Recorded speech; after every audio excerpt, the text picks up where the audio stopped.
नमस्कार दोस्तों, मैं हूं दीपक और स्वागत है आप सभी का हमारे आज के इस वीडियो में। तो आइए दोस्तों शुरू करते हैं। भोजपुरी के दबंग सुपरस्टार खेसारी लाल यादव जी का एक और बहुत ही शानदार और जबरदस्त बोलबम गाना आप लोगों के बीच आने वाला है।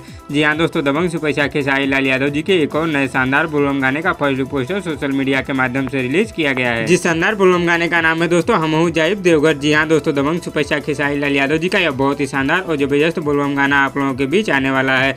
इस शानदार गाने को गाया है दोस्तों दबंग सुपरस्टार खेसारी लाल यादव जी ने। गीत कुंदन प्रीत जी का है दोस्तों और इसे संगीत से सजाया है लार्ड जी ने। हालांकि दोस्तों दबंग सुपरस्टार खेसारी लाल यादव जी के शानदार बोलबम गाने की रिलीज डेट और टाइम के बारे में अभी नहीं बताया गया है, लेकिन दोस्तों दबंग सुपरस्टार खेसारी लाल यादव जी का यह शानदार बोलबम गाना कमिंग सून में है। यानी कि दोस्तों इस शानदार गाने को आप लोगों के बीच बहुत ही जल्दी यूट्यूब पर रिलीज किया जाएगा। और दोस्तों दबंग सुपरस्टार खेसारी लाल यादव जी के शानदार बोलबम गाने को जब भी यूट्यूब पर रिलीज किया जाएगा जी म्यूजिक भोजपुरी यूट्यूब चैनल पर रिलीज किया जाएगा। तो दोस्तों आप लोगों को दबंग सुपरस्टार खेसारी लाल यादव जी के आने वाले इस नए शानदार बोलबम गाने का नाम कैसा लगा हमें नीचे कमेंट बॉक्स में जरूर बताइएगा। और वीडियो पसंद आए तो लाइक करिए और इसी तरह की चटपटी खबरों की डेली अपडेट के लिए हमारी यूट्यूब चैनल को भी सब्सक्राइब कर लीजिए। धन्यवाद दोस्तों।